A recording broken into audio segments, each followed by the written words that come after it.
Hello friends, मैं हूं Diksha. Welcome to Ojan academy. तो आज हम स्टार्ट करेंगे चैप्टर नंबर 30 हैबिट। ठीक है, तो हैबिट मतलब आदत। तो देखते हैं, देखिए हैबिट के बारे में।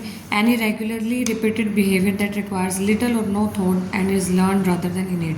देखिए कोई भी नियमित रूप से दोहराए जाना वाला व्यवहार जिसके लिए बहुत कम या किसी विचार की आवश्यकता नहीं होती और जन्मजात की अपेक्षा सीखा जाता है। ठीक है, देखिए आदत क्या है। जैसे हमारी देखिए किसी किसी की आदत होती है सुबह जल्दी उठने की। ठीक है, तो उसको इसमें क्या होगा, तो कोई दिमाग चलाने की ज़रूरत नहीं पड़ेगी इसमें। ठीक है, तो विचार की ज़्यादा आवश्यकता नहीं होता। ठीक है, तो जन्मजात की अपेक्षा ये सीखा जाता है। ठीक है, आप देखिए हैबिट के आदत के फीचर्स क्या क्या हैं, विशेषताएं क्या क्या हैं। आदत के लिए हमारे सचेत ध्यान की आवश्यकता नहीं होती, मतलब इतना कॉन्शियस नहीं होना पड़ता, अपने आप ही चीज़ होती है जो। हैबिट्स आर एक्वायर्ड, तो आदतें जो होती हैं अर्जित होती हैं, एक्वायर की जाती हैं। ठीक है, इनेट नहीं होती, एक्वायर की जाती हैं, अर्जित की जाती हैं। Habit develops in the environment, आदतों का विकास वातावरण में होता है। ठीक है, अब है बेसिस क्या क्या है हैबिट फॉर्मेशन की, आदत निर्माण का आधार क्या है। सबसे पहले फिजियोलॉजिकल बेस, यानी कि शारीरिक आधार पर जो है, एक हो गया शारीरिक आधार हो जाएगा, एक मनोवैज्ञानिक आधार हो जाएगा आदत निर्माण के। ठीक है, सबसे पहले फिजियोलॉजिकल बेसिस क्या है, शारीरिक आधार क्या है। यह हमारे तंत्रिका तंत्र से संबंधित है, मतलब हमारे नर्वस सिस्टम से संबंधित है ये। अब इसके अनुसार क्या होता है, जब भी किसी कार्य को दोहराया जाता है, हैबिट मतलब आदत, जब भी किसी कार्य को दोहराया जाता है तो एक स्पष्ट तंत्रिका संबंध यानी कि क्लियर नर्वस कनेक्शन प्रोड्यूस होता है जो एक मार्ग की ओर ले जाता है। देखिए इसमें क्या होता है, नर्वस सिस्टम से रिलेटेड है ये। ठीक है, मतलब जैसे ही कोई कार्य जो है दोहराया जाता है, ठीक है, रिपीट किया जाता है, तो ये एक क्लियर नर्वस कनेक्शन बना देता है जो एक मार्ग की ओर ले जाता है।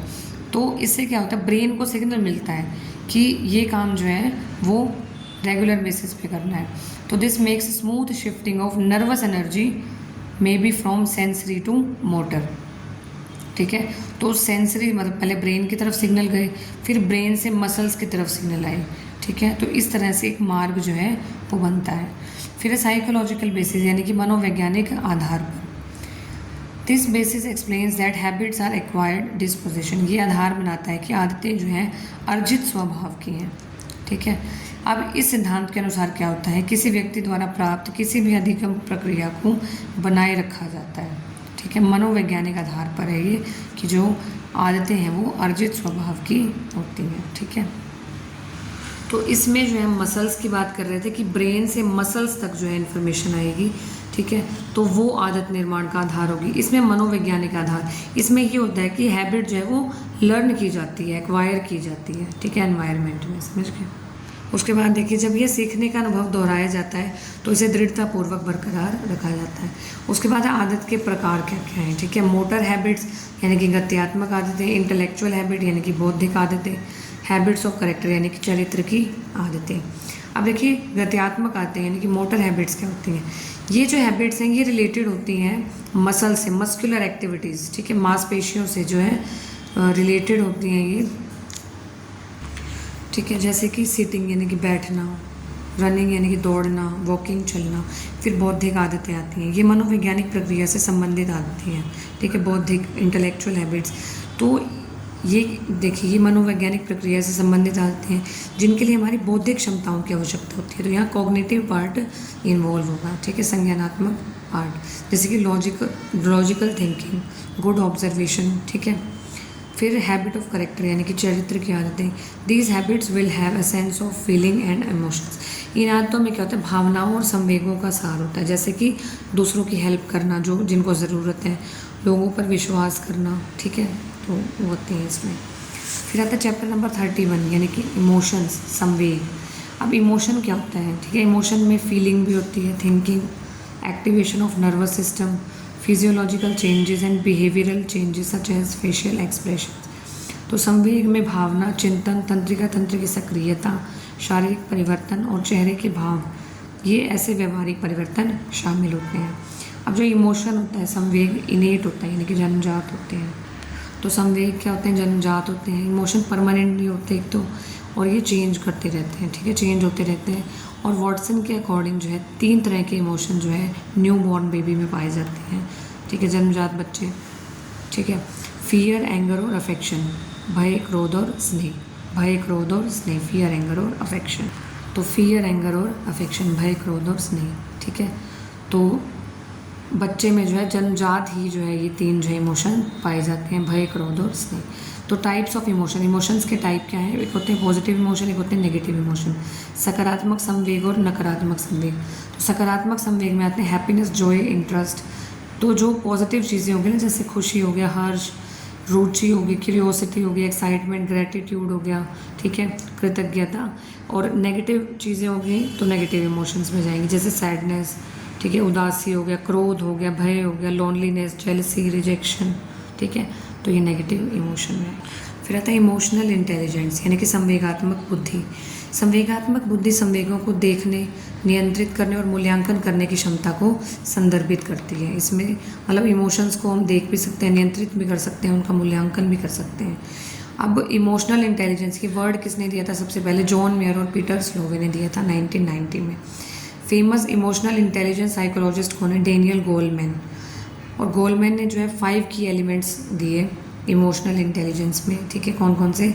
सेल्फ अवेयरनेस यानी कि आत्म जागरूकता, सेल्फ रेगुलेशन यानी कि आत्म प्रबंधन, मोटिवेशन यानी कि अभिप्रेरणा, एम्पैथी यानी कि परानुभूति, सोशल स्किल्स यानी कि सामाजिक कौशल, ठीक है। फिर आते हैं इमोशंस की थ्योरीज, संवेग के सिद्धांत। संवेग के सिद्धांत क्या क्या हैं? पहले है इवोल्यूशनरी थ्योरी ऑफ इमोशन, यानी कि संवेग का विकासवादी सिद्धांत, इवोल्यूशनरी थ्योरी। तो इसके प्रतिपादक कौन है? चार्ल्स डार्विन, चार्ल्स डार्विन, ठीक है। तो इसमें क्या होता है? संवेग, देखो इवोल्यूशनरी थ्योरी है, ठीक है, किसने दी? चार्ल्स डार्विन ने। तो इसमें क्या बताया गया? इस थ्योरी के अनुसार, सिद्धांत के अनुसार, संवेग लोगों को वातावरण में उत्तेजनाओं के प्रति शीघ्रता से प्रतिक्रिया करने के लिए प्रेरित करते हैं, जिससे सफलता और जीवित रहने की संभावना में सुधार करने में सहायता मिलती है, ठीक है। जैसे कि देखिए, मतलब ये होता है कि दूसरों के इमोशंस को समझना, चाहे वो लोगों के हों या एनिमल्स के हों, ठीक है। तो ये होता है उसमें। Understanding emotions of other people and animals also play a crucial role in safety and survival, ठीक है। तो मतलब इस थ्योरी के अकॉर्डिंग जो इमोशंस होते हैं, इमोशंस करियर में हेल्पफुल हैं जीवित रहने के लिए। जैसे कोई शेर दिख गया सामने, तो इमोशंस हमारे इमोशन बताएंगे, जैसे हम डर रहे हैं, काँप रहे हैं, तो फिर हमें ब्रेन को सिग्नल मिलेगा कि कोई खतरा है, तो उस हिसाब से हमारी बॉडी जो है एक्ट करेगी और जीवित रहने की संभावना में सुधार करने में सहायता मिलती है। तो इस तरह से, ठीक है। सेकंड है James Lang theory of emotions, संवेग का जेम्स लैंग सिद्धांत। इसके प्रतिपादक हैं जेम्स और लैंग। ये सिद्धांत बताता है कि घटनाओं के लिए शारीरिक प्रतिक्रियाओं के परिणाम स्वरूप संवेग उत्पन्न होते हैं। घटनाओं के लिए शारीरिक प्रतिक्रियाओं के परिणाम स्वरूप संवेग उत्पन्न होते हैं, ठीक है। पहले शारीरिक प्रतिक्रिया होगी, फिर संवेग उत्पन्न होगी, इसमें ये बताता है, ठीक है। जैसे मान लीजिए आप जंगल में घूम रहे हैं, आपको एक भूरा भालू दिखाई दिया, आप कांपने लगोगे, आपका हृदय तेजी से धड़कने लगेगा, तो जो है निष्कर्ष निकलेगा कि आप भयभीत हैं। पहले शारीरिक प्रतिक्रिया होगी, फिर संवेग उत्पन्न होंगे, ठीक है। इस सिद्धांत के अनुसार तो आपको डर इसलिए लगता है क्योंकि आप कांप रहे हैं, मतलब पहले आप कांपे, पहले शारीरिक प्रक्रिया हुई, फिर आपको डर लगा, फिर इमोशंस आए। तो सबसे पहले स्टिमुलस आएगा, उत्तेजना, फिर फिजियोलॉजिकल रिस्पॉन्स, पहले शारीरिक प्रतिक्रिया होगी, फिर शारीरिक प्रतिक्रिया का अनुभव होगा, फिर संवेगों का अनुभव होगा, इमोशंस का एक्सपीरियंस होगा। फिर आती है third theory, Cannon Bard theory of emotion, Cannon Bard सिद्धांत। प्रतिपादक है कैनन और बार्ड। तो ये जो थ्योरी है वो थैलेमिक थ्योरी ऑफ इमोशन भी बोलते हैं, आया हुआ है ये पेपर में, इसको थैलेमिक थ्योरी ऑफ इमोशन भी बोलते हैं, ठीक है। तो इस सिद्धांत के अनुसार संवेगों का परिणाम तब होता है जब थैलेमस उत्तेजना के जवाब में ब्रेन को संदेश भेजता है।